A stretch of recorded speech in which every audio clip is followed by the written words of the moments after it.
um, response, recovery, and resilience in the local food system. My name is Becca Miller. I'm the campaign coordinator at the Collaborative.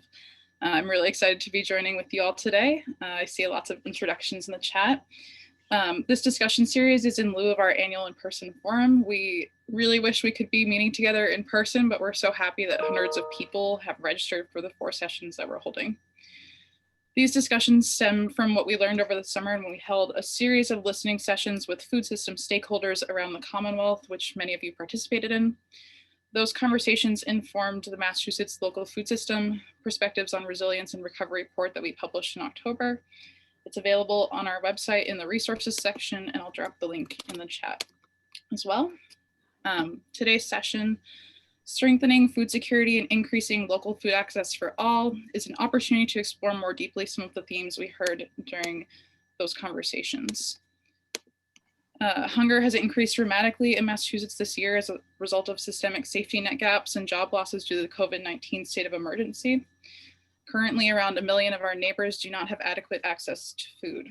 Emergency food services are stretched thin, and access to public benefits programs has been challenging for many who need help affording basic needs for themselves and their families. Policy experts and practitioners will discuss advocacy and on-the-ground work being done today to make sure our neighbors are fed, and we will strategize together on potential new equitable solutions. During the next 2 hours, we will discuss challenges around emergency food relief and food access, education, and how policies and investments can address food insecurity. You all received an email earlier this week with an attendee packet. A few housekeeping items to note are, please try to keep yourself muted for the first part of this afternoon's session, during which time we will hear presentations and discussions from the panelists. When we move to breakout rooms around 3:15, everyone will have a chance to unmute and participate. If you have questions for the panelists, please type them into the chat and we will relay them during the Q&A time. Please update your screen name with your preferred pronouns by clicking on the 3 dots in the upper right corner of your photo. And also note that we are recording the session and will make the recording available on our website later for those who are unable to attend live. We want to begin today's session by acknowledging that we're all doing our work on land that was stolen from and is still home to the Pecumtuck, Nipmuc, Wampanoag, Matakeesit, Nauset, Pawtucket, and other Native nations. Throughout our work, we want to honor their stewardship, past and present, of the land and natural resources.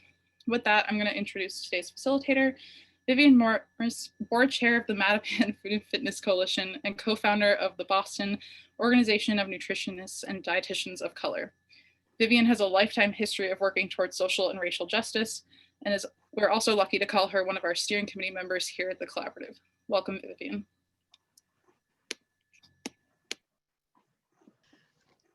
Thanks so much, Becca. It's so good to be here with all of you. In these times, we really need things that give us encouragement and strength to move forward. And we know that you're here because you're already engaged in those things. We're hoping that today's discussions and presentations will strengthen your abilities, as well as help us build that sense of community that we need now more than ever. I'm really glad to be here.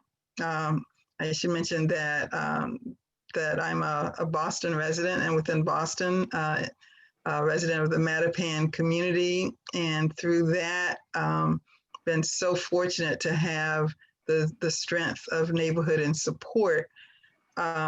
But what I wanted to also start with was to give a special thank you to the Mass Food System Collaborative. Several years ago, I'm sure many of you were part of this process of coming up with a collective plan of ideas for what could make the food system in Massachusetts a stronger one, a better one, a more equitable one. And the efforts towards those goals continue on. And when we're in uptown times and down times, the need for systemic approaches and efforts are more and more important. So again, with that, to say thank you for being here. We look forward to presentations and the discussions, and the community building. So I wanted then to start off, so we will have 4 presenters today. They're Lauren Mink, Laura Sylvester, Casey Burns, and Norris. What we need to do today is to make time to hear that. Think about what questions come to your mind as you're hearing the presentations. Be willing to share those questions or comments back. And then after that, we will have time for smaller discussions in smaller groups. So I first then want to introduce our first speaker. Lauren Mink is the Assistant Director of Public Policy at Project Bread. Many of us are connected to Project Bread in many ways, including the annual Walk for Hunger. And as part of the policy team, he tracks legislation and rules around federal nutrition programs, researches impacts of various proposed policies, and helps draft new legislation such as universal school meals. So with that, I want to turn over to Lauren. Thank you. Thank you, Vivian, and thank you so much for the collaborative for inviting me.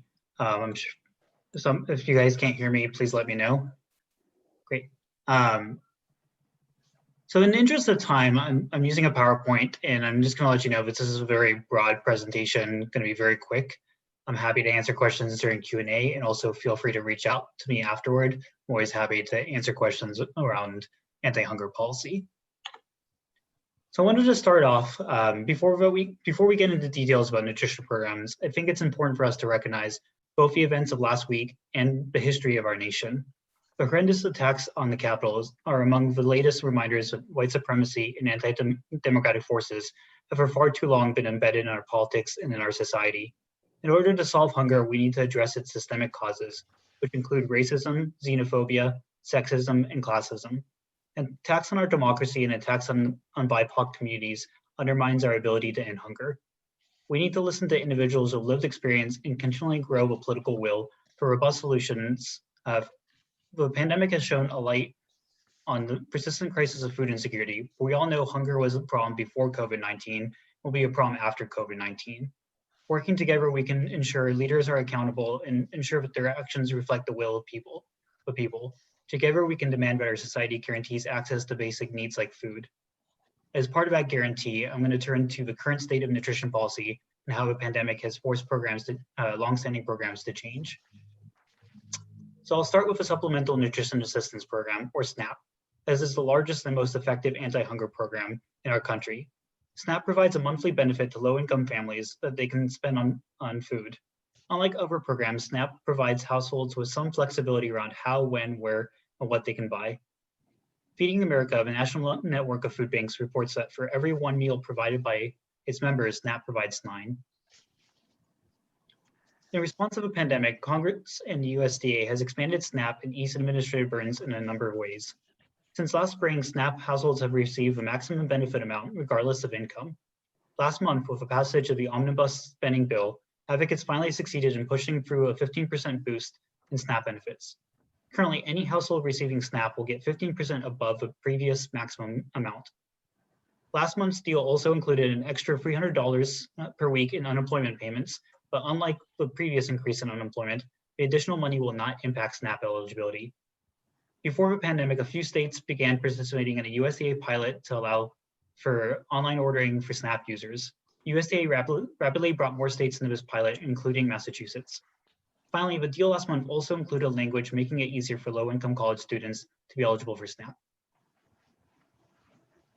Households of children have been hit particularly hard from this crisis. While much more needs to be done, there are some programs that have helped address this dire situation. Summer meal programs are able to operate in times of emergencies or disasters. Under advocate pressure, USDA seized on that flexibility to allow all meal providers to serve any child for free. In Massachusetts, schools, community organizations, and others has stepped up to ensure that children continue to receive meals despite school closures or remote learning. USDA also waived the requirement for children to be present at a meal site so an adult can pick up meals on behalf of children. While the staff at meal sites have done a tremendous job, typical challenges with participation in meal sites still exist, coupled with new challenges of social distancing.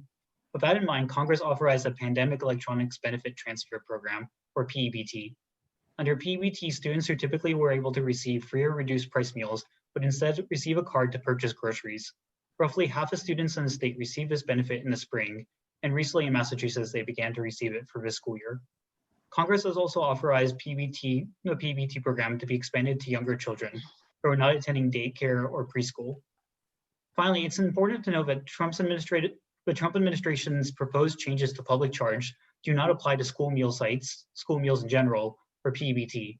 While immigrant households can participate in these programs without risk, there continues to be a chilling effect, scaring families away from these important critical resources. In addition to federal programs, there continues to be critical state and local efforts to address food insecurity. Launched in 2017, the Healthy Incentive Program has been an incredibly successful program providing a state-funded boost to SNAP households who shopped at farmers markets, farm stands, or used their SNAP dollars toward a community-supported agricultural program. The challenge has been that HIP has regularly been too successful for its available funding. Recognizing the importance of supporting both SNAP clients and local farmers during the pandemic, the state legislature raised the funding to $13 million for this current fiscal year. In addition to the previously mentioned nutrition programs, the federal and state government continue to provide direct support to the emergency food system through the Emergency Food Assistance Program on the federal level and the Massachusetts Emergency Food Assistance Program, known as MEFAP, on the state level.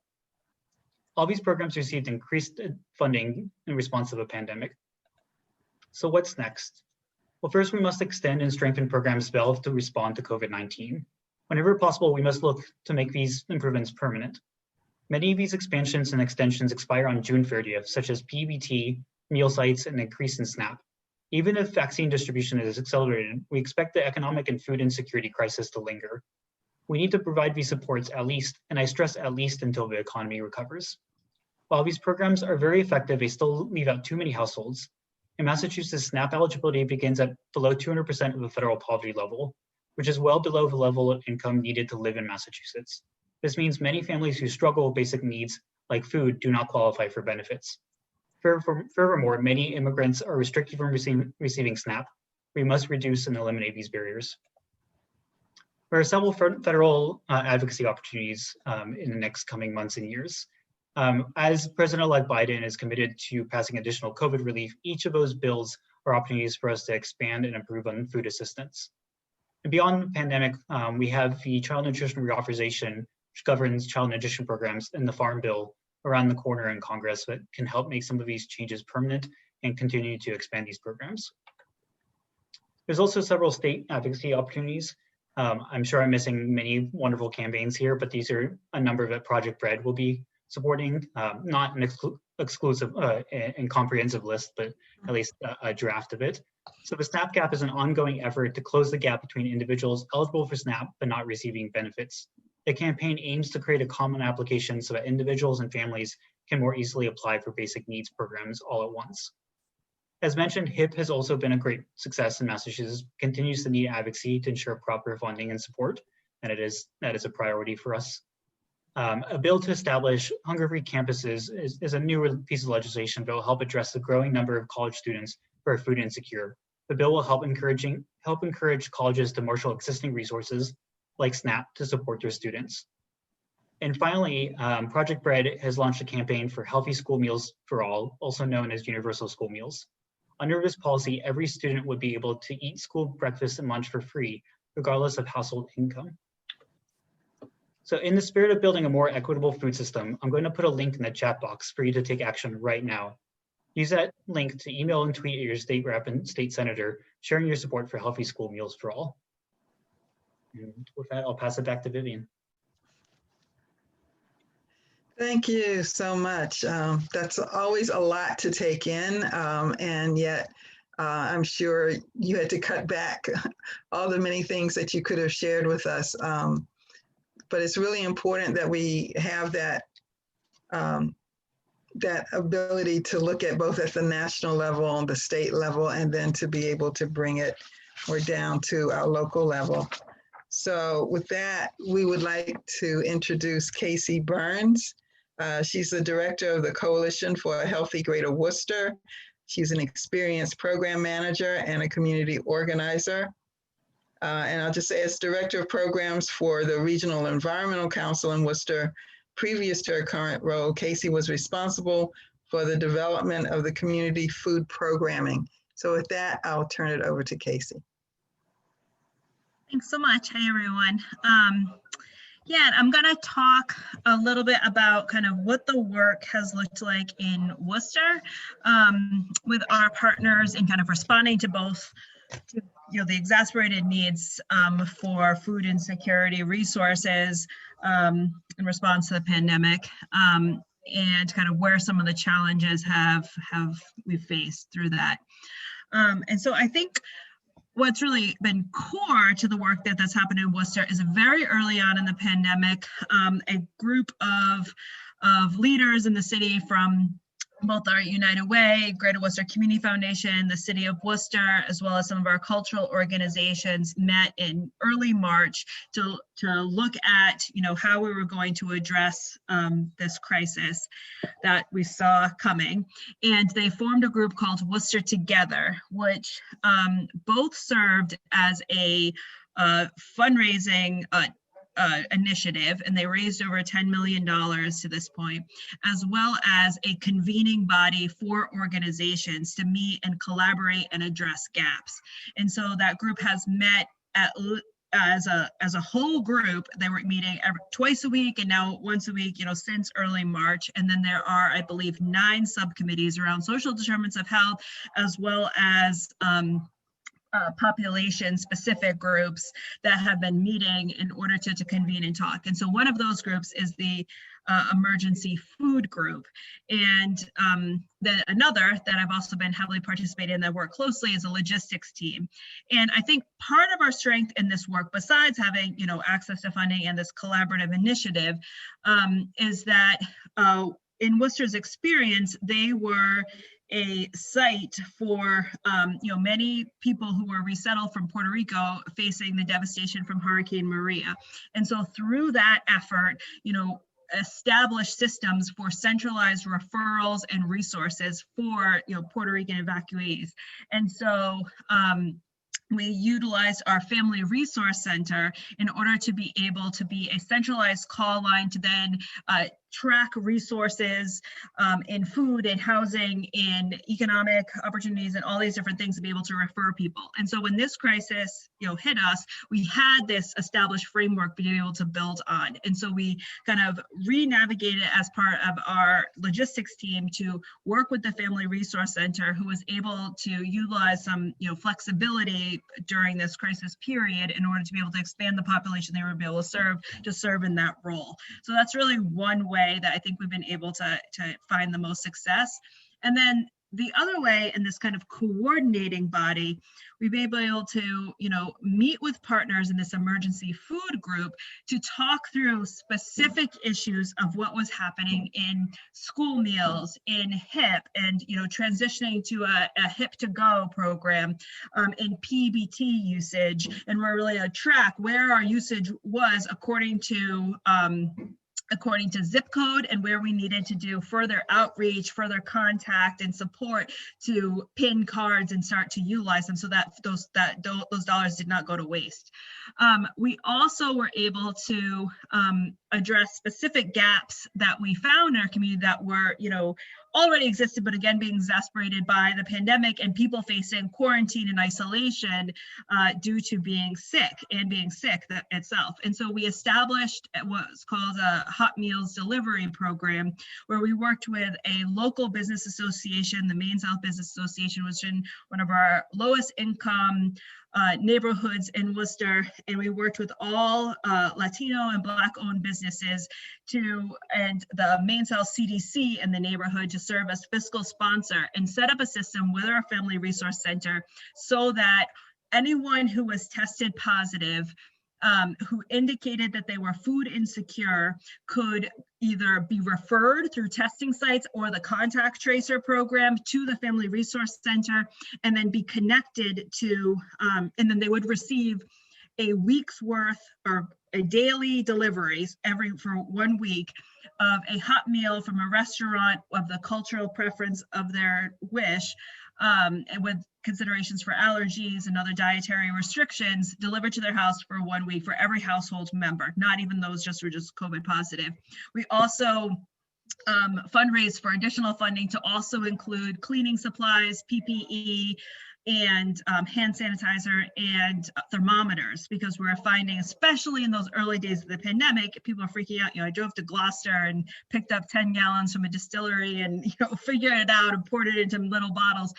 And so really like coming together to like collaboratively address these gaps.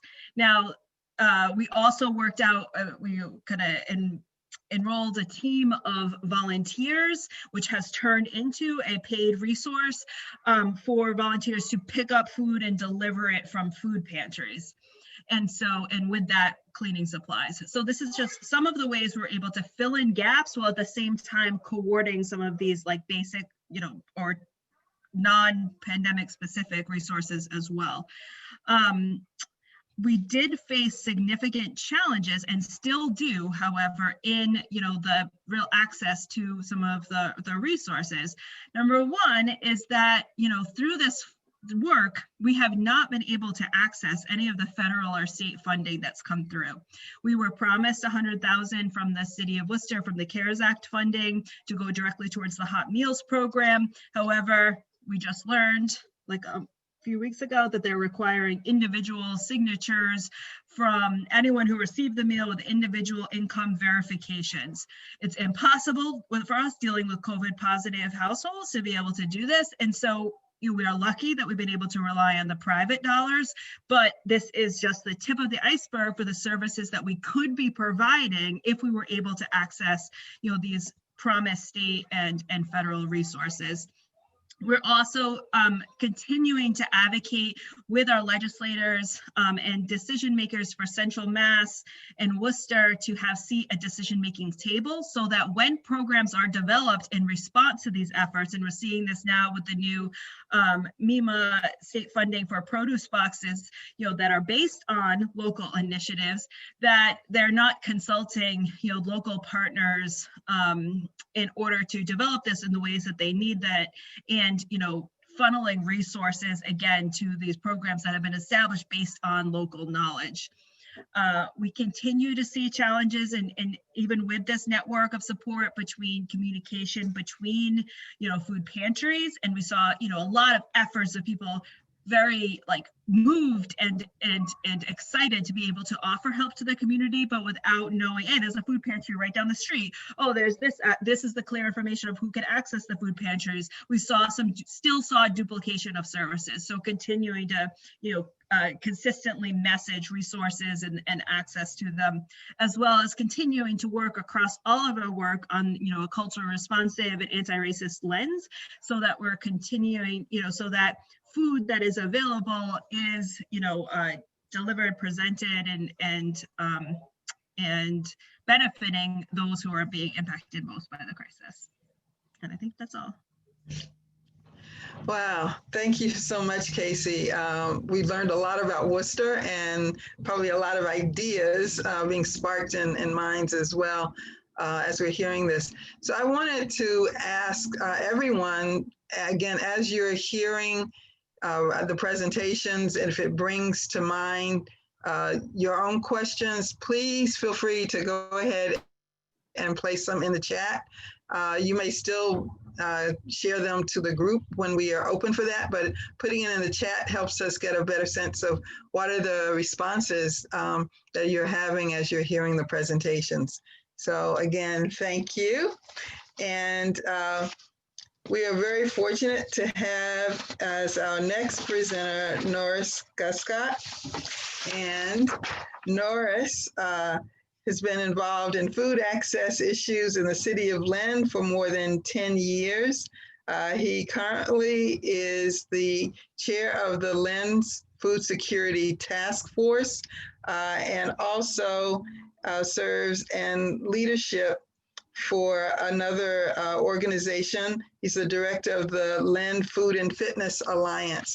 With that, we'd like to welcome Norris Guscott. Thanks, Vivian. Hi, everyone. Thanks for having me. Just gonna talk about the experience that Lynn was going through or is going through during COVID-19, and looking forward to questions or follow-up emails afterwards. So the COVID-19 burden has pretty much decimated the city's food system.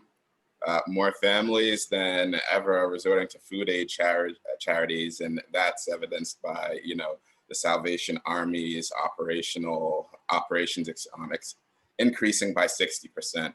Food deliveries of the most vulnerable and infected Lynn residents are rising by the day in the middle of other contributing social factors such as housing and economic issues and educational issues and environmental issues. And it's important to note that all of those issues are key to health outcomes for vulnerable populations, and all of these indicators have been stressed due to COVID-19. So the city responded to COVID-19's burden on our food system by forming the city's first ever food security task force at the height of the pandemic, which I believe was last April. And the members in that task force leveraged their resources, strategies, operations, and in some cases funding to continuously monitor Lynn's food system. Our biggest strength is our ability to communicate information efficiently, quickly, and most importantly, to the many diverse and hidden communities in Lynn. Our response can be broken down into 4 portions pretty much, and that's outreach to the most vulnerable, adapting, communication, and centralization, and breaking those down a little bit further, outreach to the most vulnerable. We need to know what's going on and who is hurting the most in our community so we can mount the targeted interventions that are needed. And the key word there is targeted. Adapting. New policies and guidelines were and still are being issued daily. And it was quite the challenge interpreting them for our city's businesses, parks, organizations, etc.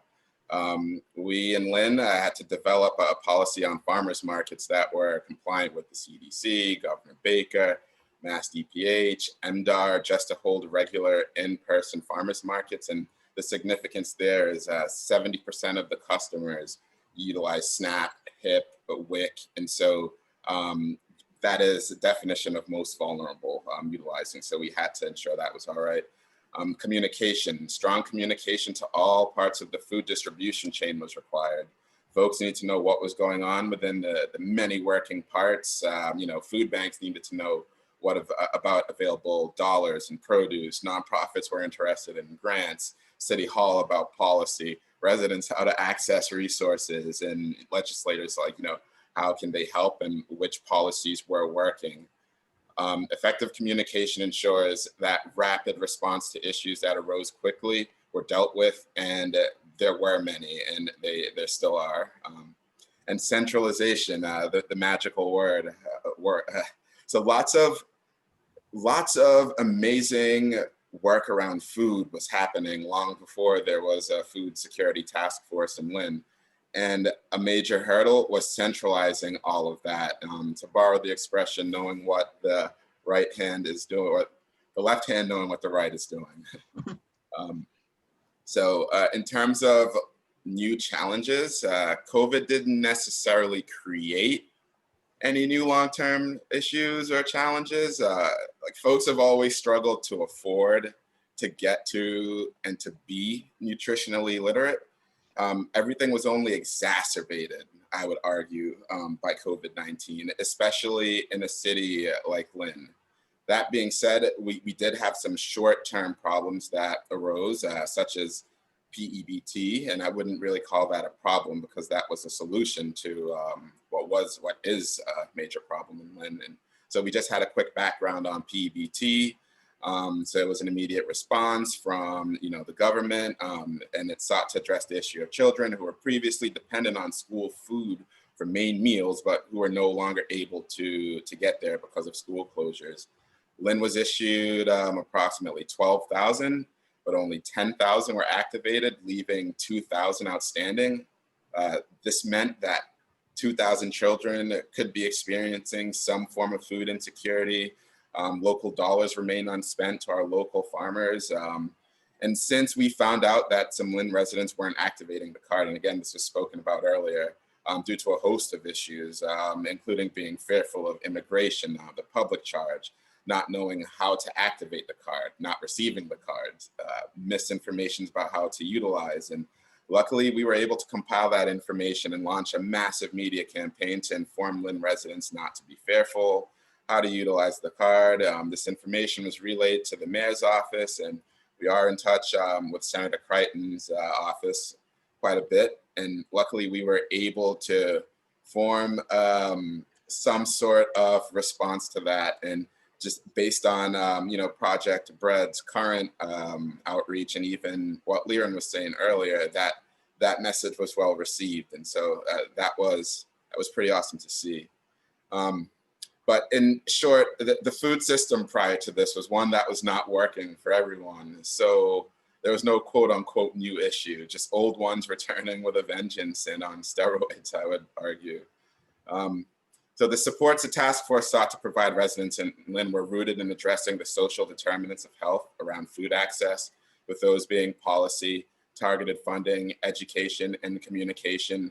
An example of policy was going back Lynn's Department of Public Health, with the help of the Food Project, who's a local gem of Lynn, where it was able to create policy surrounding the farmers markets. And that allowed us to have continual, regular in-person farmers markets. And I believe we were the first municipality in the state to come up with something like that. An example of targeted funding, very recently we were able to obtain $10,000 from the Healthy Babies Brighter Future Award. Now that went towards building out the city's personalized online ordering system, subsidizing 2,000 pounds of food, creation of food hubs around the city, and we were actually able to sponsor one of our task force members, and they were able to obtain some funding from the Mass Food Infrastructure Grant. And this organization in turn funds various food-related programming as identified by the task force and acts as a fiscal sponsor for other food-related organizations in the city.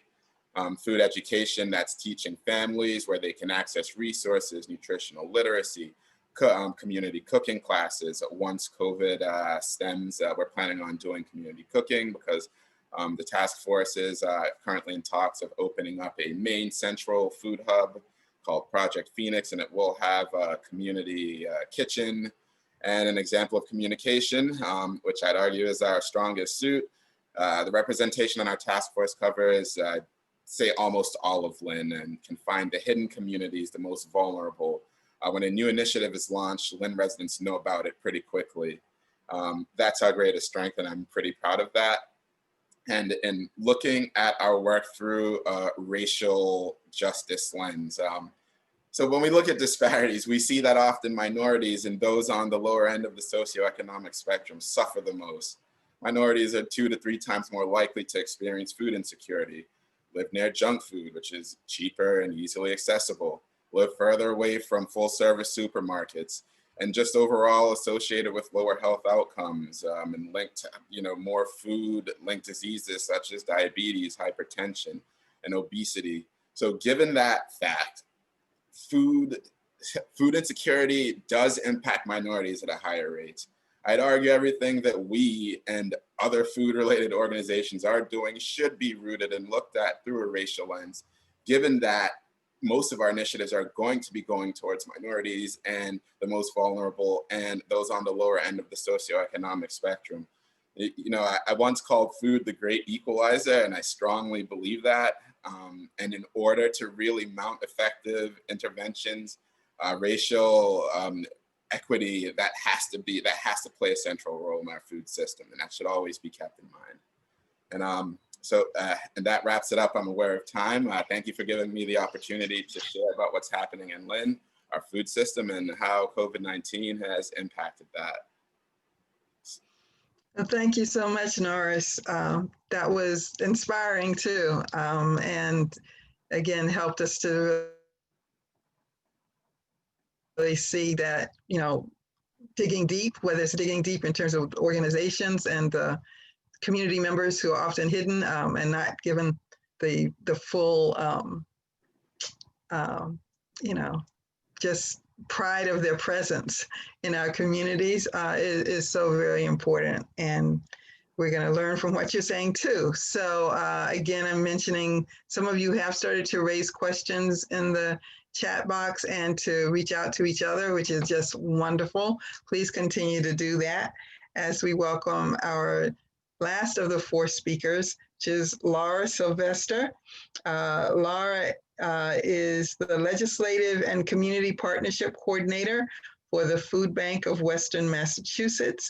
She works with elected officials at the state and federal level on food policy related issues such as SNAP, HIP, and MEFAP, TFAP. She also sits on multiple regional and statewide committees and coalitions working on creative cross-sector solutions to our most pressing social problems. Welcome, Laura. Thank you so much, Vivian, and thank you to Winton and Becca and the Collaborative for having me. I'm really thrilled to be here. This is such a great discussion. I just want to name that we are currently going through a national trauma between COVID and what's happening politically. It's a really hard time. And so I think it's important to just say that and to know that if you are feeling stressed out, overwhelmed, upset, that is okay. And we are all here to support each other. And, you know, one of the blessings for me about this time has been being able to do this work and seeing all of the incredible work that's being done in the state. And we've heard from Leron and Casey and Norris, the work that they're doing in their communities. And you can just see there's just so much outpouring of love and caring. And so that's what carries me through doing this work is having the balance of all the people who are doing good in our communities and in the world. And we'll get through this and it's going to be okay. So also, as Norris said, that COVID has really exacerbated the existing inequities, both racial and socioeconomic.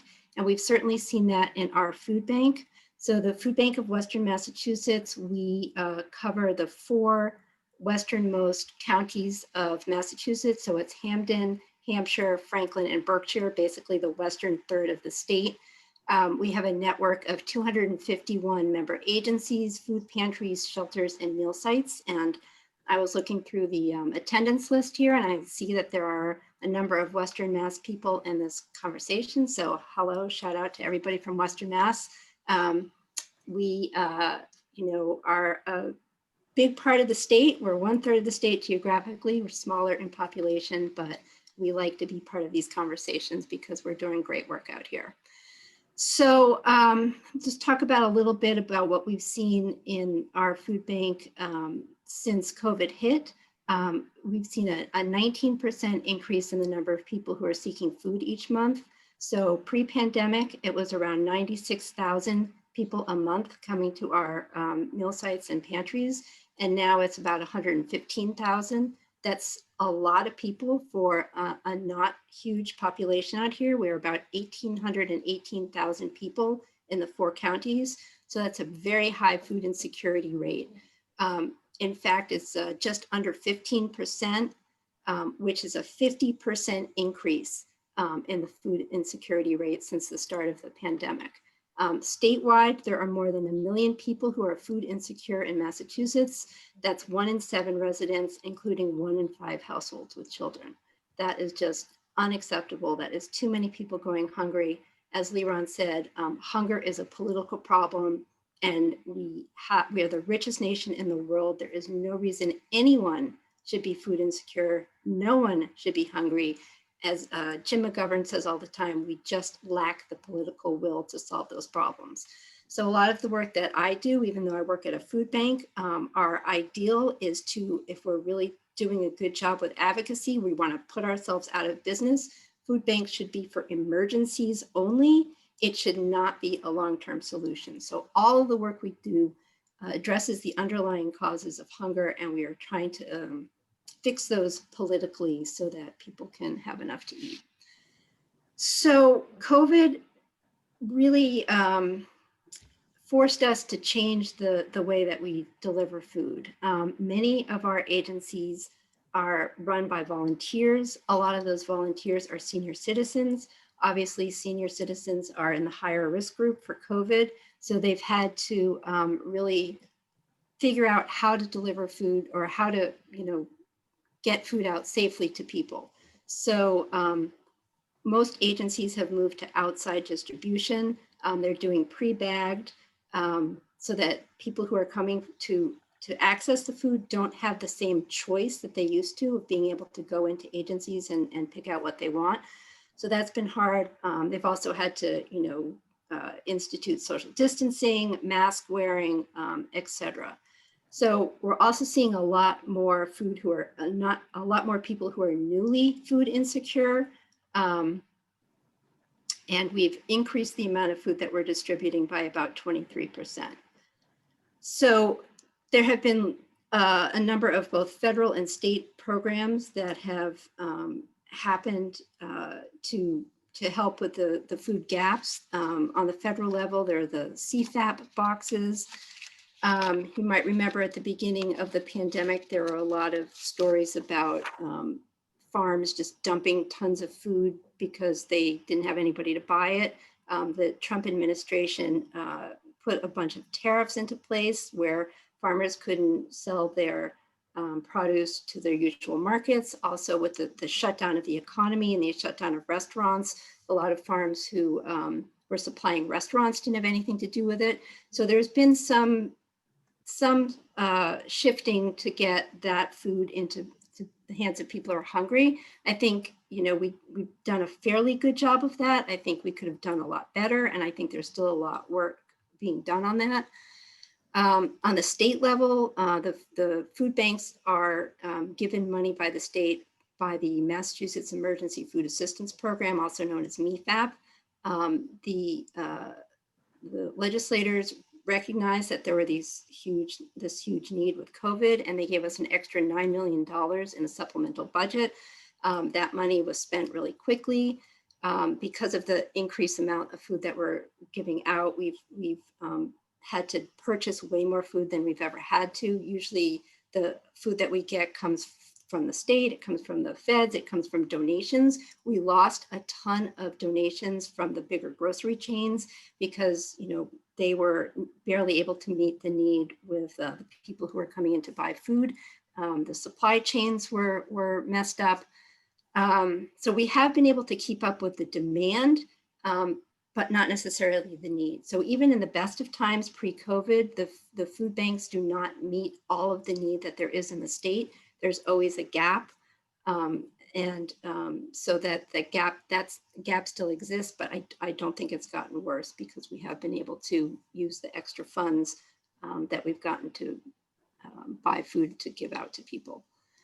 One big problem, and Casey touched on this, has been delivery. So people who are either quarantining or isolating have not been able to get out to our food pantries to get food. So I know Lev Ben Ezra put in the chat that she runs the Amherst Survival Center, which is one of our fantastic agencies in Amherst, and they've been able to institute a delivery system to people in need. Other agencies in different parts of our area have been able to do that as well, but it's kind of a hit or miss thing, and it's dependent on volunteers. It's dependent on, gas money. It changes every week. The people who, it's just been a sort of a monster to coordinate that. I also wanted to point out that there is a new statewide coordinator, a quarantine and isolation coordinator that the state has hired. And maybe her name is Jonna Wallace, and maybe afterwards I'll pop her phone number into the chat. It's her job to work between people who are sick with COVID and need food and boards of health and delivery. And I know that they're trying to work that out. So I just want people to be aware of that. That's fairly new within the last month or so.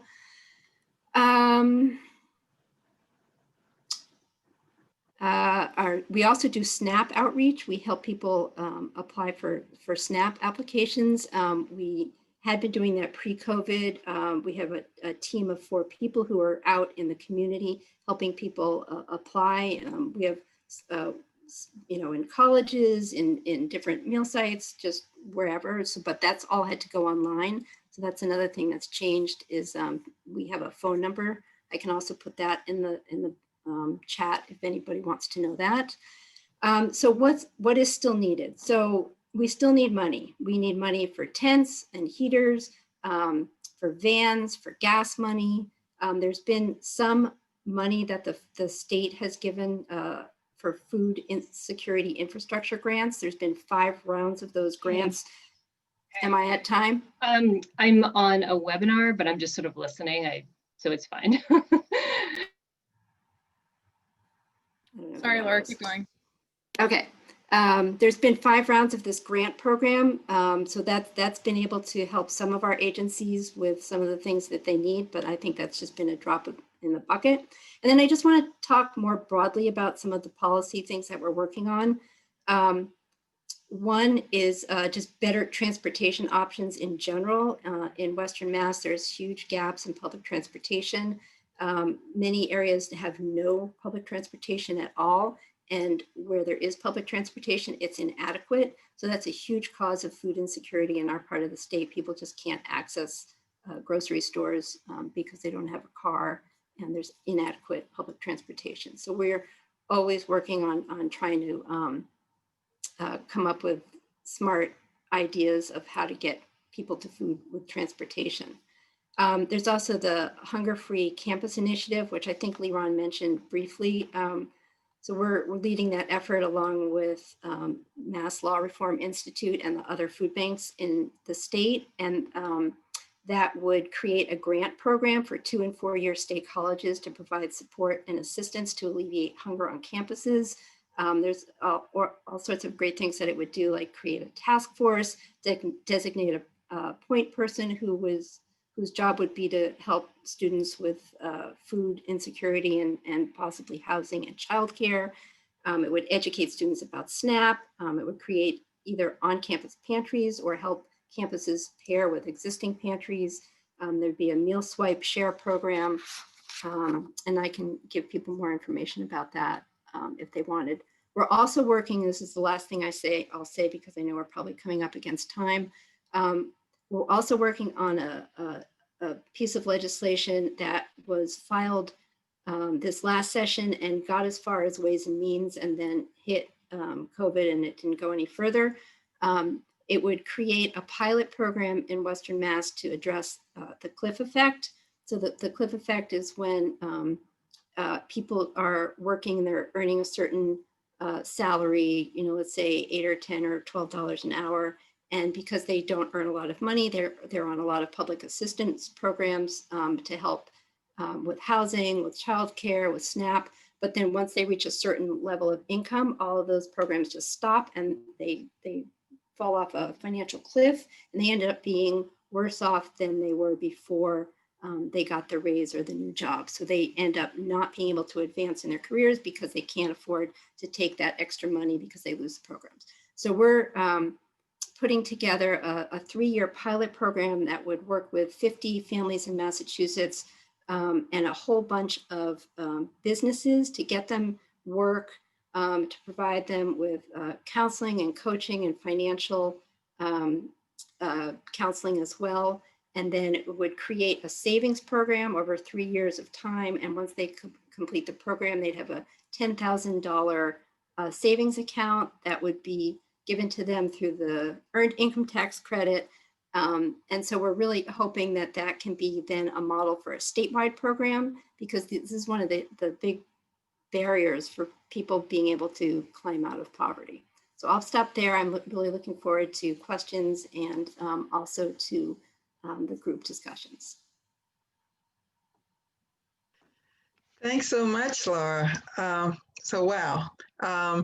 Thank you. And, those who've been putting questions into our chat and also as you're thinking about things, maybe we'll just sort of get it started by having a question for all of the presenters about communication. Reaching out into the communities, it seems like each of you have utilized a number of different ways to do that, and probably you've learned some things as you've dug deeper as well. And I want to mention too that in the Boston effort that's been going on through something called the Equitable Boston Food Ecosystem Project, we also looked at some of these similar issues. And one of the things that came up was the issue of dignity. And so I want to throw that into this, maybe a little discussion about communication.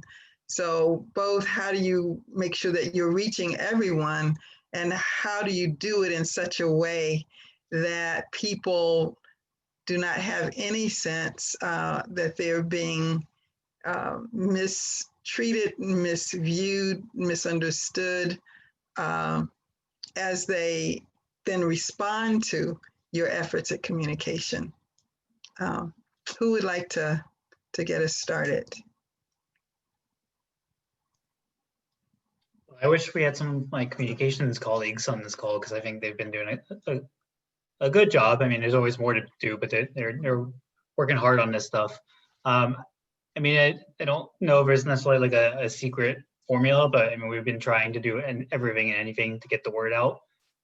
We have our food source hotline that can help people get connected to any of the resources around food access, and in particular tries to help households get applied for SNAP. And at Food Source Hotline, we have several counselors who speak multiple languages. We also have a language line that connects people to translator, and I believe it's something like 180 languages. So most languages. Wow.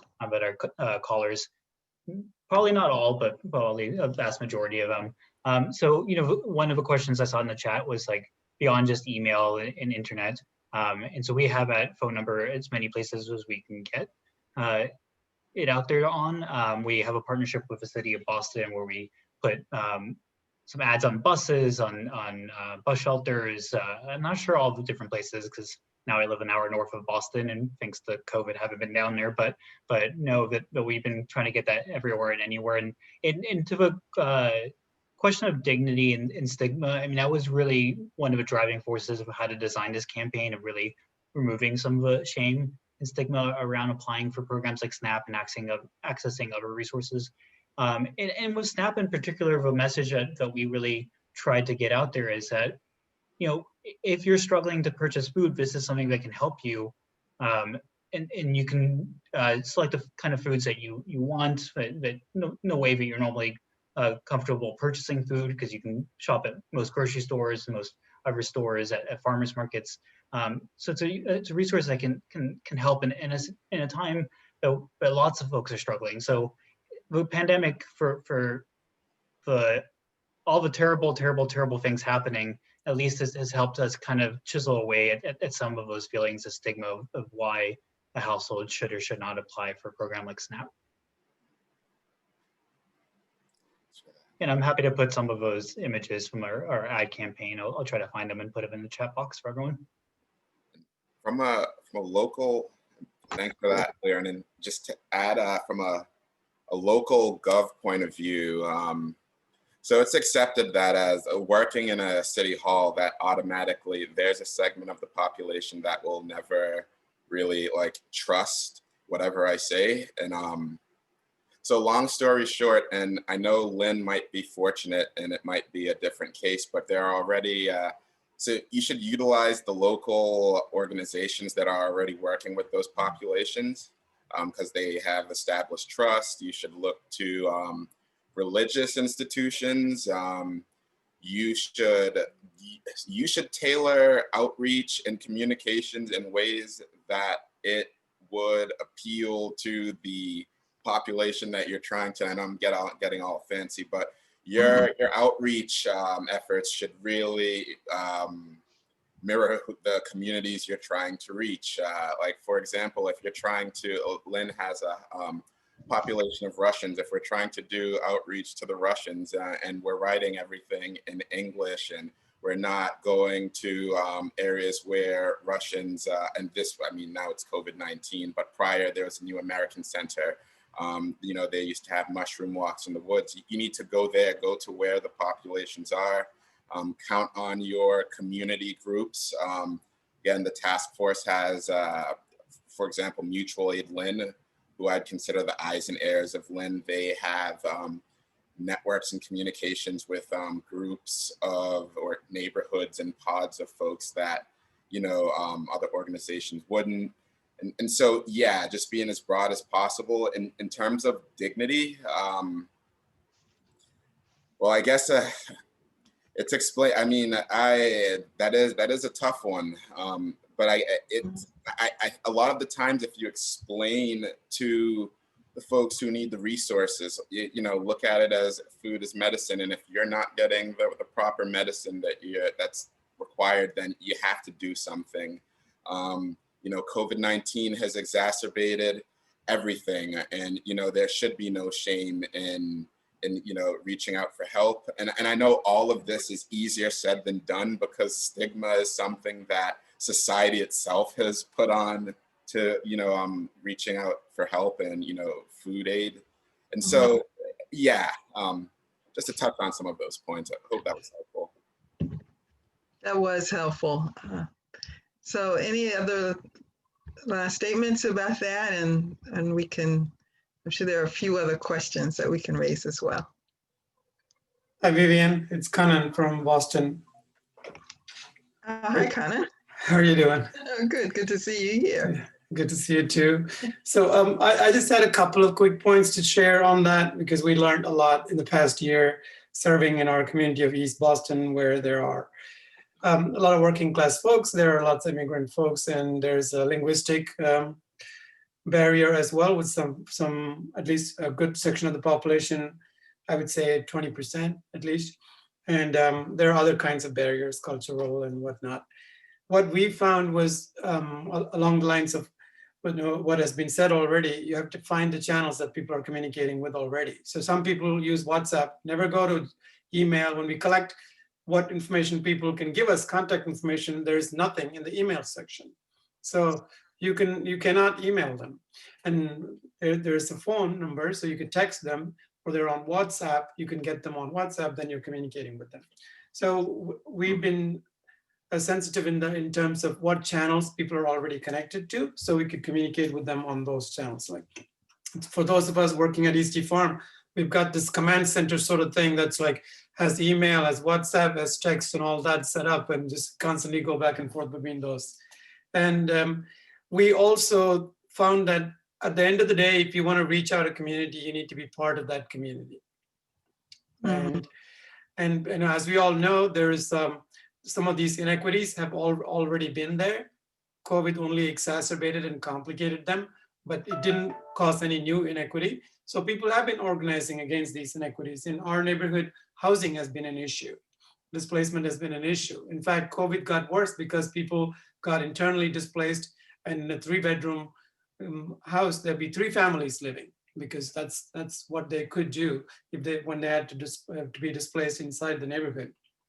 So we have been organizing and working with people. There's a coalition called Pueblo, there's Mutual Aid, and these have been there even before COVID. So because we were already part of these organizations and these coalitions, it was easier to reach people through them.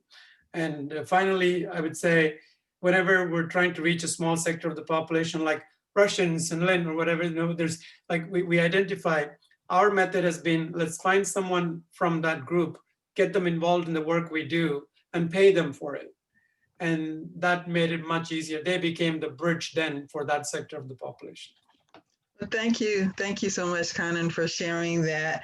And what we're going to do, I'm going to ask one more question for the panelists, and there's going to be time when we have the breakout sessions for more of the participants to make sure that they get to share directly with others as well. And that question is really about merging both the solutions that we feel that are systemic and the solutions that are being developed in response to our current COVID-19 experience that we're in now. So, how do we both connect the short term, the long term, and make sure that they have the greatest impact possible for the longest amount of time?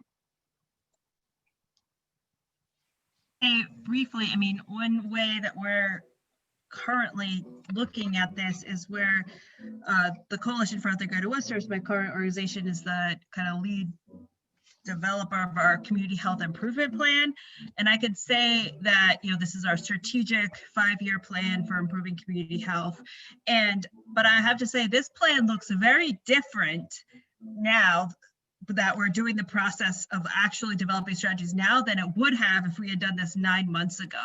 And we're really utilizing a lot of the information we're learning around mobilization of services around, we're also seeing a doorway open to, kind of some awareness, at least for racial inequities and disparities around health impacts. And we're using COVID as the example, be like, yeah, see, remember COVID? This also has been a thing for across. And so I think that we're using this experience, and the way that we're writing the plan and thinking about the development of services is including what does the next emergency response look like as part of our categorization of work, as well as using that input to use that momentum to say, let's mobilize services, let's continue with resource referrals, let's continue with use of disaggregated data across our programs and trainings around equity. So I think that's one way we're doing it in kind of the planning sense, at least. Thank you. So, Laura, are you unmuting? Yeah, I would echo that and say that, one hidden blessing of COVID has been that it's just opened up everybody's eyes to these inequities. I mean, there's just no denying how much harder COVID has hit communities of color and, disadvantaged communities. And it is also glaringly obvious that those communities are disadvantaged because of centuries of racism and white supremacy. And so I think it's just incumbent on all of us, especially us white people, to really push back and say, enough. Like, this is the time to change it. We have this opportunity right now. And I think, we saw it with all of the BLM protests this summer. People are paying attention. And so this is the time to take advantage of that and really capitalize. And it's up to all of us to push on our legislators and to be advocates, to work together and say, this is a chance to change this society. So I short-term solutions are great. We're in an emergency. We need to deal with what we're dealing with, but let's make it so that this doesn't happen anymore. Thanks, Laura. They're very, very well said and much appreciated. Yeah, and I'll echo some of that. In the presentation I shared at the beginning of this, I was identifying some of the things that have changed under COVID.